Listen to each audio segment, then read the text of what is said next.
ಅನುದಿನ ಅನುಕ್ಷಣ ಮನೆಯಲ್ಲೂ ಕಲಿಯೋಣ, ಕಲಿಕೆಯ ಹೊಸ ಹಾದಿಯಲಿ ಜೊತೆಗೂಡಿ ಹೆಜ್ಜೆಯ ಹಾಕೋಣ, ಸಂತಸದಿ ಕಲಿಯೋಣ ನಮ್ಮ ಹೆಮ್ಮೆಯ ಈ ಕ್ಲಾಸಿನಲ್ಲಿ.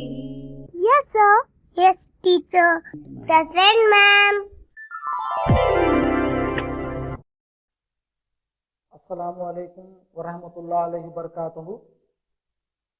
संवेदा सोशल साइंस वीडियो क्लास में मैं सबसे पहले 10वीं जमात के तमाम तुलबा का इस्तकबाल करता हूँ।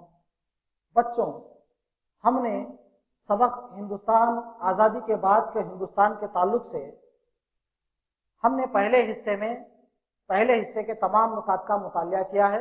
हमने पहले हिस्से का मुतालिया किया है।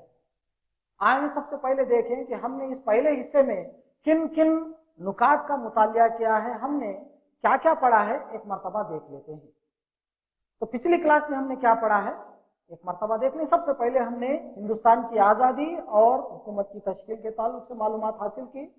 इसके बाद हमने तकसीम हिंदुस्तान और इसके असरात, हिंदुस्तान आज़ाद होने के बाद, हिंदुस्तान की तकसीम होने के बाद क्या क्या मसाइल और दुश्वारियां पेश आई, उसका भी हमने मुतालिया किया, उसके ताल्लुक से भी पढ़ा। तीसरा, हमने मजहबी फसादात के ताल्लुक से पढ़ा। चौथे में पनाह गजीनों के मसाइल के ताल्लुक से हमने काफी सारी मालूमात हासिल की। बच्चों, आज की इस दूसरी वीडियो क्लास में सबक का नाम आज़ादी के बाद का हिंदुस्तान, इंडिया आफ्टर इंडिपेंडेंस। आज की दूसरे वीडियो क्लास में हम किन किन नुकात का मुतालिया करेंगे, हम अब देखेंगे। तो चलिए अब हम देखते हैं कि आज की इस वीडियो क्लास में हम क्या क्या मालूमात या किन नुकात पर अपनी मालूमात हासिल करेंगे। सबसे पहले हम आज़ादी के बाद नई हुकूमत की तश्कील, आज़ादी के बाद नई हुकूमत की तश्कील कैसे हुई, इसके ताल्लुक से पढ़ेंगे। इसके ताल्लुक से कुछ आपने पहले ही से मालूम कर लिया है, पहले हिस्से में मैंने आपको कुछ बातें बता दी है। दूसरा जो नुक्ता है वो है देसी रियासतों का मुनज़्ज़म करना। तो ये दूसरा हिस्सा है, ये दूसरा नुक्ता है। तीसरा हिस्सा लिसानी बुनियाद पर रियासतों की तश्कील। तो आज की ये वीडियो क्लास इन तीनों नुकात पर मुश्तमिल है। हम तीनों नुकात पर आज पढ़ेंगे, इसके ताल्लुक से मालूमात हासिल करेंगे। बच्चों, क्या आप तैयार हैं? तो चलिए अब हम सबक को आगे बढ़ाते हैं। तो आज़ादी के बाद नई हुकूमत की तश्कील। सन 1947 की आज़ादी के बाद हमारे मुल्क में एक आर्जी हुकूमत की तश्कील हुई और उस हुकूमत के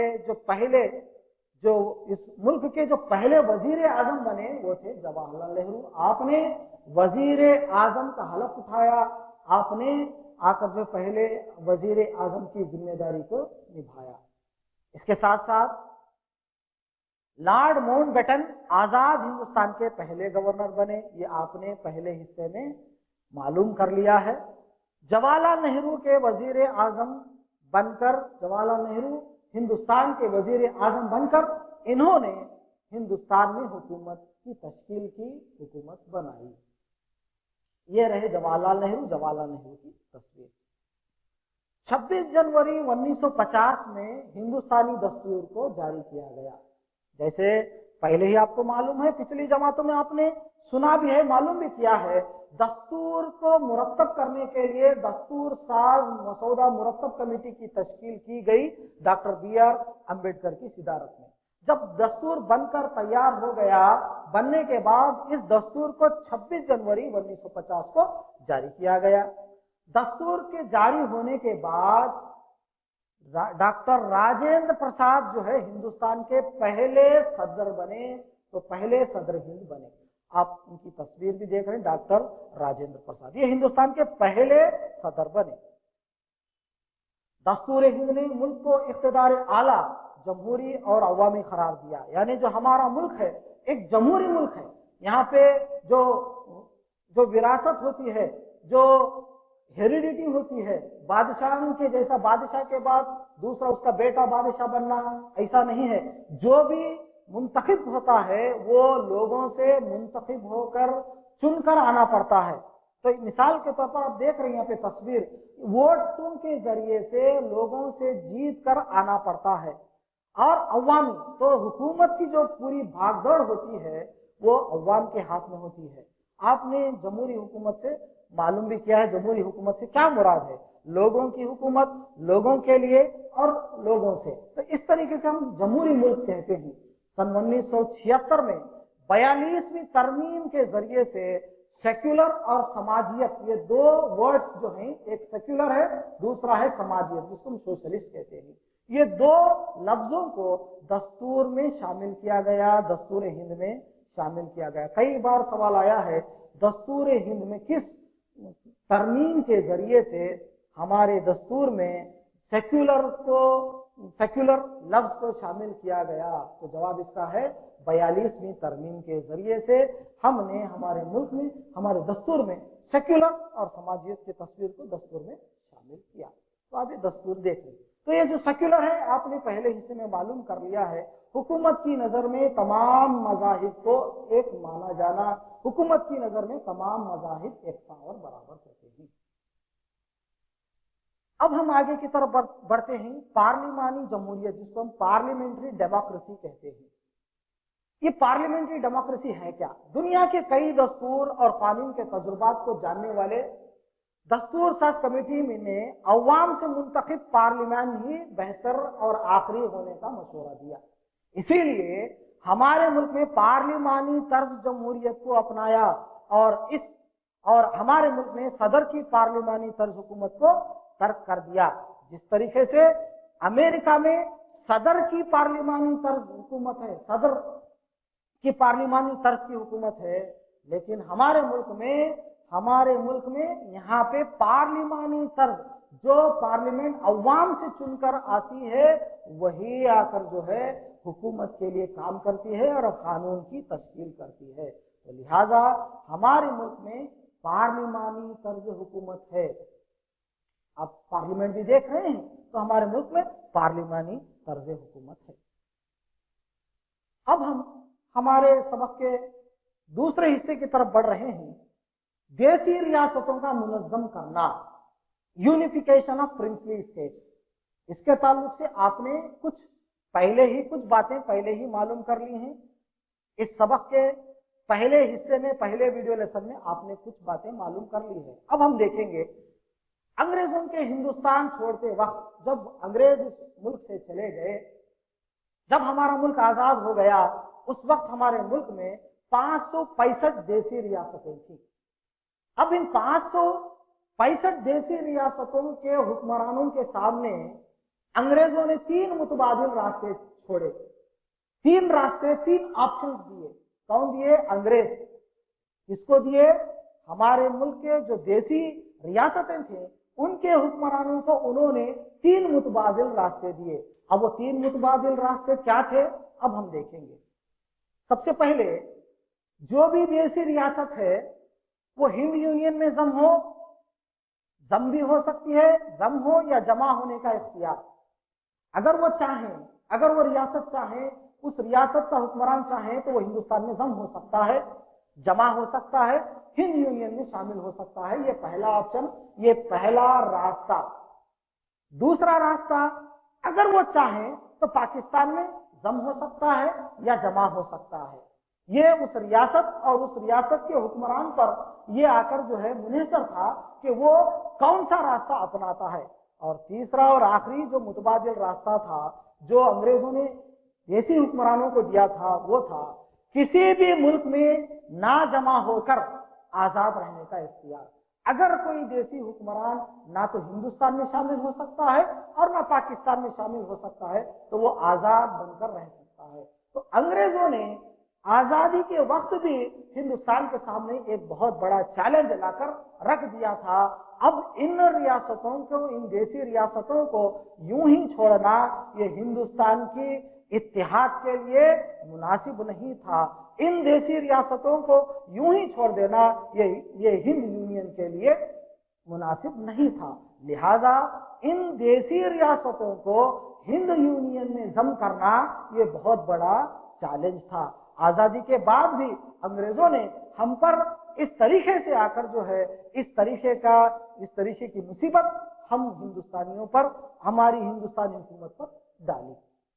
अब हम देखेंगे कि किस तरीके से भारत सरकार ने देसी रियासतों के हुक्मरानों को हिंद यूनियन में शामिल होने के लिए मदऊ किया। दावत दी गई, तमाम देसी रियासतों के हुक्मरानों को ये दावत पेश की गई कि वो हिंदुस्तान या हिंद यूनियन में शामिल हो जाएं, जम हो जाएं। इसके लिए हिंद यूनियन में शामिल होने वाली तमाम देसी रियासतों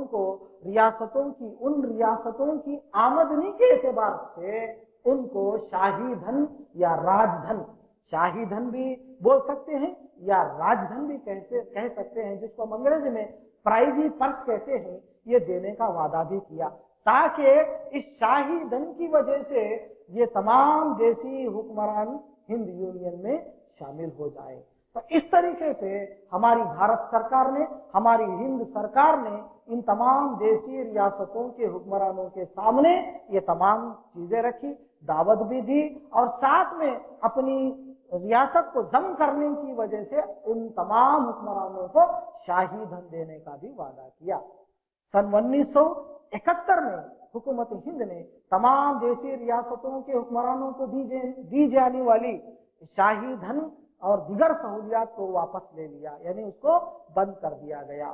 सन आजादी के बाद से सन 1971 तक ये तमाम सहूलतें देसी हुक्मरानों को दी गई, लेकिन सन 1971 में इन तमाम सहूलियात को भारत सरकार ने, हिंद हुकूमत ने इन तमाम जो भी शाही धन दिया जाता था और दिगर सहूलतें जो हुक्मरानों को दी जाती थी उसको रोक दिया गया। अब ये आप देख रहे हैं, ये आकर देसी रियासतों का नक्शा है। तमाम देसी रियासतें, छोटी छोटी देसी रियासतें शुरुआत में तजाद के बाद शामिल होने से इनकार कर दी, लेकिन बाद में तमाम देसी रियासतों को सरदार वल्लभ भाई पटेल ने बड़ी ही अच्छे अंदाज में उन तमाम रियासतों को हिंद यूनियन में शामिल कर लिया। लेकिन 3 रियासतें बच्चों, ये 3 रियासतें ऐसी थीं जो हिंद यूनियन में शामिल होने से साफ इनकार कर दी। वो 3 रियासतें आपने पहले हिस्से में मालूम कर ली हैं। वो 3 रियासतें थीं जम्मू कश्मीर, दूसरा रियासतें जूनागढ़ और तीसरा हैदराबाद। ये 3 रियासतें हिंद यूनियन में शामिल होने से इनकार कर दी। लेकिन सरदार वल्लभ भाई पटेल ने, जो हिंदुस्तान के पहले वजीर दाखिला थे, इन तीनों रियासतों को कामयाबी के साथ हिंद यूनियन में शामिल कर लिया। तो इस तरीके से सरदार वल्लभ भाई पटेल ने आकर जो है एक बहुत बड़ा कारनामा अंजाम दिया। आप उनकी तस्वीर भी देख रहे हैं। आज जो हिंदुस्तान जो शक्ल है, आज जो हिंदुस्तान की जो हम जोग्राफियाई शक्ल देखते हैं, तो इसकी वजह कौन है बोले तो सरदार वल्लभ भाई पटेल हैं। इस वजह से, इनकी कोशिशों की वजह से इनको हम हिंदुस्तान का मर्द अहम यानी आयरन मैन ऑफ इंडिया कहते हैं, क्योंकि इनके वजह से आज हिंदुस्तान एक इत्तेहाद बनकर आज तमाम देसी रियासतें हिंद यूनियन में शामिल हो सकी। अब हम 3 रियासतों के ताल्लुक से मालूमात हासिल करेंगे। सबसे पहले जूनागढ़। ये जो आप नक्शा देख रहे हैं, ये जूनागढ़ का, आप देखें, ये जूनागढ़ का जो नवाब था, इसकी एक ख्वाहिश थी कि ये पाकिस्तान में जम हो जाए। ये अपनी रियासत को पाकिस्तान में जम करना चाहता था, लेकिन वहां की जो रियाया थी, वहां की जो अवाम थी, ये उस बादशाह के खिलाफ बगावत कर दी। जब बगावत होना था, तब वहां का जो नवाब था वो भागकर चला गया। इस तरीके से जूनागढ़ के दीवान ने हिंद यूनियन से इल्तिजा की और मदद मांगी, तो हिंद यूनियन ने, भारत सरकार ने फौज भेजकर इस रियासत को यानी जूनागढ़ को हिंद यूनियन में शामिल कर लिया। इस तरह सन 1949 में जूनागढ़ को हिंद यूनियन में शामिल कर लिया गया। तो इस तरीके से जूनागढ़ को हिंद यूनियन में शामिल कर लिया। तो अब दो रियासतें बचकर रह गई, उनमें से एक है रियासत हैदराबाद। अब ये जो रियासत हैदराबाद आप नक्शा देख रहे हैं, ये देसी रियासत थी, बहुत ताकतवर देसी रियासत थी। अब ये हुकूमत जो थी यानी हैदराबाद पर निजाम के जेर निगरानी थी, वहां पे हैदराबाद के निजाम हुकूमत करते थे और वो आजाद रहना चाहते थे, यानी वो ना तो पाकिस्तान में जाना चाहते थे और ना ही हिंद में आना चाहते थे, वो अपने आप को आजाद रखना चाहते थे। लेकिन उस वक्त कम्युनिस्टों की रहनुमाई में तेलंगाना के किसानों की मुसल्ला जद्दोजहद और निजाम जमींदारों के मुखालिफ चल रही थी, यानी जो किसान और जमींदार जो थे उन्होंने आकर जो है हैदराबाद के नवाब के खिलाफ जद्दोजहद छेड़ दी थी। रियासत हैदराबाद की अवाम निजाम के जालिम रजाकारों के खिलाफ भी थे। जो हैदराबाद के जो अवाम थे निजाम के रवैये से हैदराबाद के निजाम के जालिम रजाकारों के खिलाफ थे। तमाम अवाम एकजुट हो गई। तो हैदराबाद के नवाब की आप तस्वीर देख रहे हैं। तो अब हुकूमत हिंद ने हैदराबाद को फौज भेजा, निजाम को शिकस्त देकर सन 1948 में हैदराबाद को हिंद यूनियन में शामिल कर लिया गया। तो इस तरीके से दूसरी रियासत हैदराबाद को भी हिंद यूनियन में शामिल कर लिया गया। तो इस तरह रियासत जूनागढ़ और रियासत हैदराबाद को भी हिंद यूनियन में शुरुआती तजाद के बाद शामिल कर लिया गया। अब तीसरी जो रियासत है वो जम्मू कश्मीर। तो अब ये जो आप नक्शा देख रहे हैं, जम्मू कश्मीर का नक्शा देख रहे हैं आप, जम्मू कश्मीर का राजा था राजा हरि सिंह। राजा हरि सिंह कश्मीर का हुक्मरान था और वो आजाद रहना चाहता था। तो ये भी अपने आप को आजाद रखना चाहता था। आप इस नक्शे में देख रहे हैं, तस्वीर देख रहे हैं, ये राजा हरि सिंह की तस्वीर है। पाकिस्तान ने कश्मीर वादी के कबायली मुसलमानों को उकसाकर कई हमले करवाए। तो रियासत जम्मू कश्मीर पर तो पाकिस्तान ने कश्मीर वादी के कई कबायली मुसलमानों के जरिए से उस पर हमले करवाने के बाद उस वक्त जो नेशनल कॉन्फ्रेंस के जो लीडर थे शेख अब्दुल्ला ने मजहबी दस्तूर रखने वाले पाकिस्तान के बजाय जमहूरी हुकूमत और जमहूरी दस्तूर रखने वाले हिंदुस्तान में शामिल होने के मकसद से इन्होंने जम्मू कश्मीर में एक तहरीक चलाई।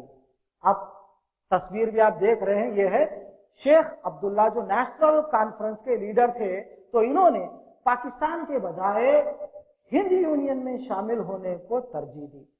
तो इस तरीके से इन्होंने एक तहरीक चलाई। इन हालात में राजा जो हरि सिंह था, जो कश्मीर का जो बादशाह हुक्मरान था, इसने हुकूमत हिंद से मदद मांगी, इमदाद तलब की और चंद शराइत के साथ इसने जम्मू कश्मीर को हिंद यूनियन में शामिल करवाया।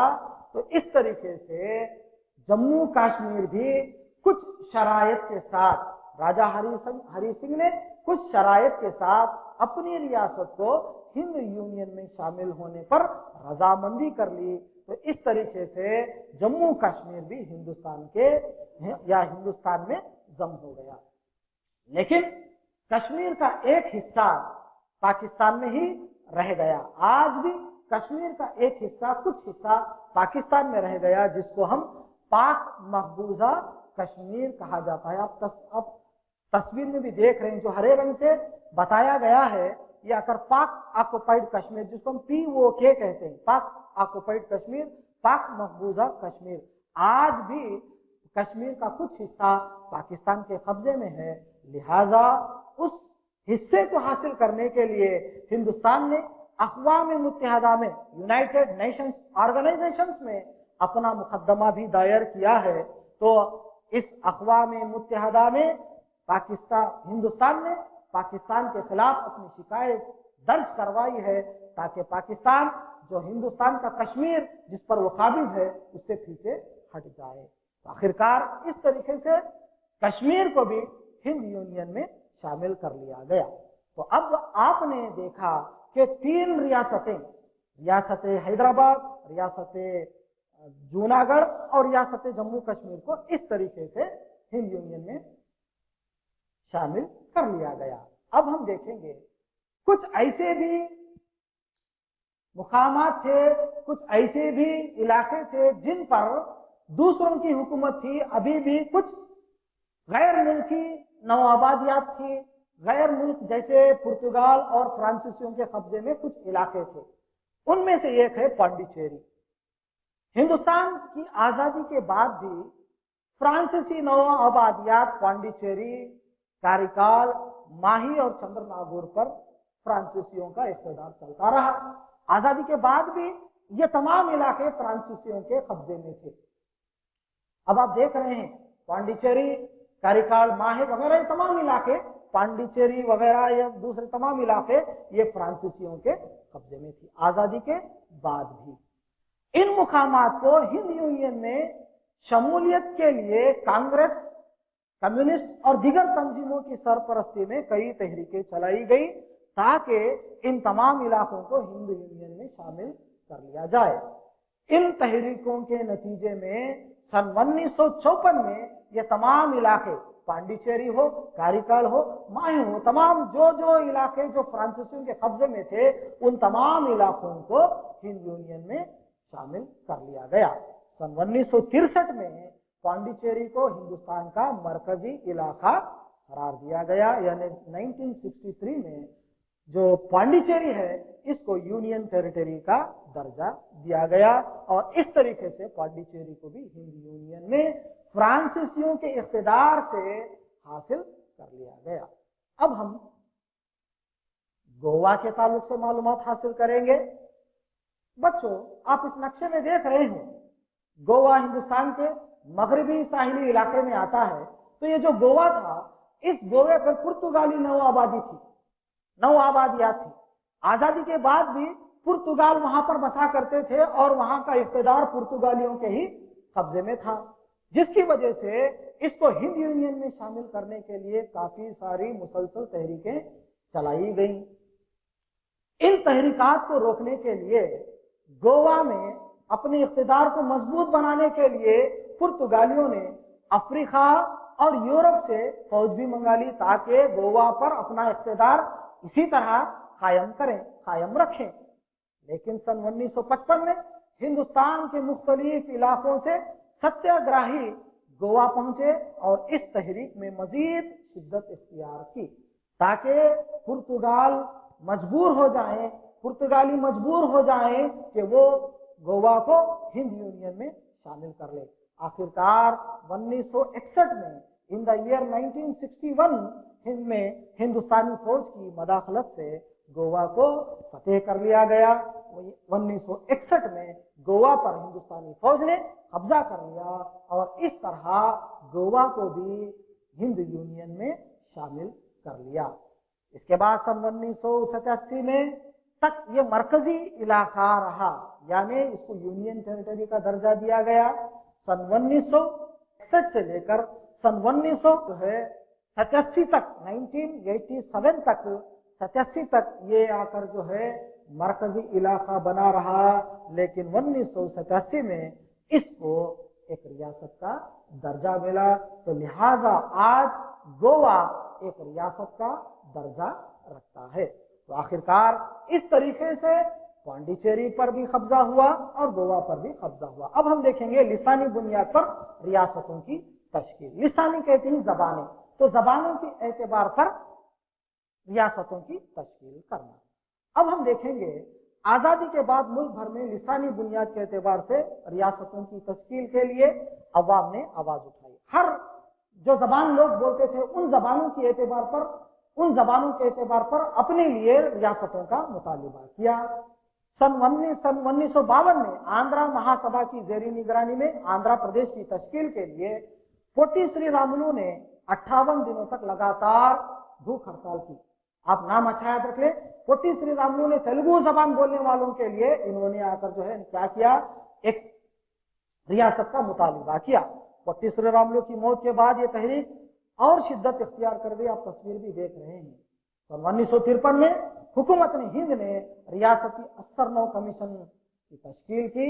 इस कमीशन जो थी उसके ताल्लुक से हम देखेंगे, इस कमीशन के चेयरमैन फजल अली और इसके दिगर मेंबरान KM पणिकर और HM कंजरू थे। आप जो तस्वीर देख रहे हैं ये फजल अली इस कमीशन के ये चेयरमैन थे, इनके साथ KM पणिकर और HN कंजरू इसके दिगर मेंबरान थे।